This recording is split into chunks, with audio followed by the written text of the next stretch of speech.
Shalom teman-teman yang dikasih Tuhan, bertemu kembali dengan saya Kersaugo di channel ini. Bagaimana kabar kita semuanya? Semoga kita semua tetap sehat-sehat saja. Amin.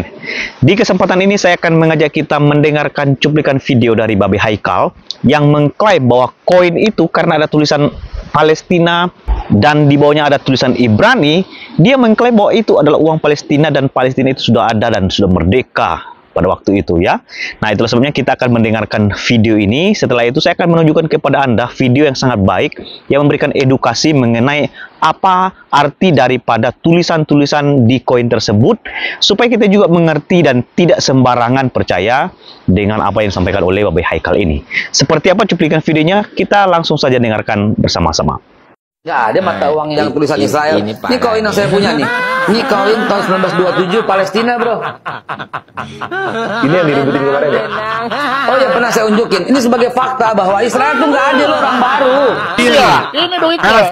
Lihat baik-baik, itu uangnya itu. Ah, ini penonton lihat dulu nih. Jadi ada tulisan Arab di atas, ada tulisan Ibrani di bawah. Roman atau Inggris di tengah, paling bawah Ibrani. Oke. Itu siapa yang ngeluarkan? Inggris. Nah iya, jadi ya, penguasanya siapa? Inggris. Kalau Haikal Hasan nonton, silakan nimbrung Pak. Kalau Anda mau menggugat tanda panah merah lingkaran ini. Ah, lihat baik-baik itu. Monik bilang, ya ini, ada Ibraninya itu. Tapi dia nggak ngasih tahu Ibraninya yang mana. Ya, karena takut menyesatkan mahasiswa-mahasiswi yang datang pada waktu itu. Dia. Jadi biar tidak tersesat. Kan hanya 27, ada tahun 35, tahun 37. 1943, 1944, sampai 1946. Konsisten, ada kode itu. Semua uang tertulis 3 bahasa. Sampai sekarang begitu di Yerusalem, di Israel. 3 bahasa resmi, Arab, Inggris, dan Ibrani.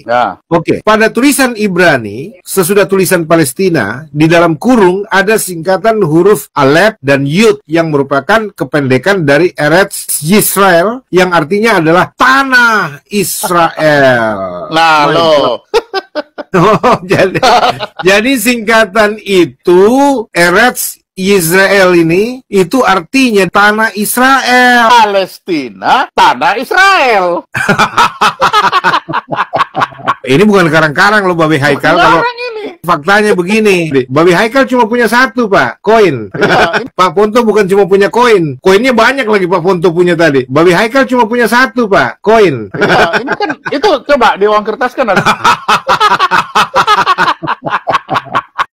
Jadi kan dia bilang ada koin yang keluaran tahun 1927.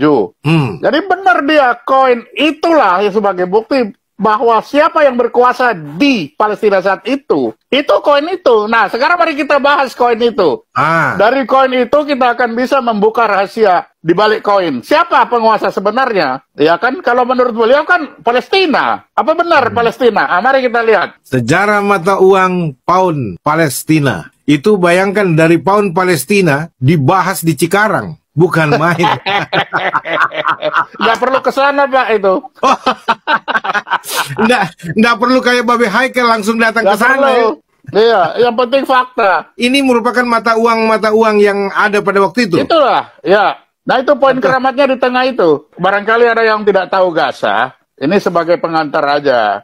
Jalur Gaza. Gaza adalah sebuah kawasan yang terletak di pantai timur Laut Tengah, bagian dari wilayah Palestina. Batas barat daya dengan Mesir 11 km. Timur dan utara berbatasan dengan Israel 51 km. Jalur Gaza memiliki panjang 41 km dan lebar antara 6 hingga 12 km. Luas total sekitar 365 km persegi. Gaza riwayatmu dulu. Gaza adalah bagian dari Kesultanan Ottoman hingga 1917. Setelah jatuhnya kekhalifahan Utsmaniyah, Palestina menjadi jajahan Inggris. Gaza jatuh ke tangan pasukan Inggris pada Perang Dunia Pertama dan menjadikannya sebuah bagian dari British Mandate of Palestine. Inggris menduduki selatan Palestina dan bagian tengahnya pada Desember 1917. Pada 2 November 1917, deklarasi Balfour terjadi dengan menandatangani perjanjian penyerahan Palestina kepada Zionis. Pada September 1918, Inggris menjajah Palestina bagian utara pada 1939 sampai 1945, eksodus Yahudi ke Palestina akibat tragedi Holocaust yang didengungkan di Eropa. Holocaust muncul karena akibat Perang Dunia Kedua. Ya. Oke. Jadi di sini yang ditekankan bahwa Palestina itu nama wilayah ya, namanya Palestina. Sampai 1917 wilayah itu dikuasai oleh Kesultanan Ottoman, termasuk Gaza, ya kan? 1917 Ottoman, Kekaisaran Utsmaniyah itu kalah perang. Jadi Inggris yang masuk di situ. Nah, ingat, jadi Ottoman kalah, wilayah Palestina dikuasai oleh Inggris. Oke. Nah, maka di situ lahirlah British Mandate of Palestina. Jadi ingat, penguasa adalah Inggris. Tahun 1917 itu baru Palestina bagian selatan, oke? Baru 2 November, Inggris itu menandatangani deklarasi Balfour bahwa dia setuju wilayah itu dia serahkan kepada Zionis. Zionis itu orang-orang Israel yang dari mana-mana itu datang ke sana. Nah, jangan lupa, Inggris sebagai pemenang perang. Sebagai pemenang perang kan suka-suka aku. Wilayah itu tidak ada penguasanya. Penguasanya kan Ottoman. Ottoman udah kalah, Inggris. Makanya Inggris bilang, Zionis, kamu aku taruh di sini ya. Nah, ya kan? September 18, Inggris menjajah yang bagian utara. Jadi 17 dia selatan, ini bagian utara, lengkap dia. Nah, makanya tahun 39 sampai 45 datang semua itu orang-orang Israel Yang itu eksodus, karena iya, eksodus karena mereka dikejar kemana-mana kan sama Holocaust Jerman. Nah, jadi dilihat lagi di sini, perlu diulangi, wilayah Palestina saat itu kekuasaan Ottoman. Dan setelah Ottoman pergi, dikuasai Inggris. Nah, tapi Inggris itu di dalam wilayah Palestina artinya ada orang-orang Palestina atau orang-orang Arab paling enggak ya di situ, karena orang Palestina asli kan bahasanya Filistin sudah enggak ada. Kalau kita bicara Palestina, Filistin itu kan orang-orang dari Yunani sana. Iya. Agamanya agama pagan. Iya, Sekarang betul. yang di situ agamanya Islam. Artinya sudah hilang orang-orang yang lama itu udah punah. Sehingga yang menduduki Palestina saat itu adalah orang-orang Arab dan orang-orang Israel. Zionis, orang Yahudi lah saat itu namanya. Oke? Oke.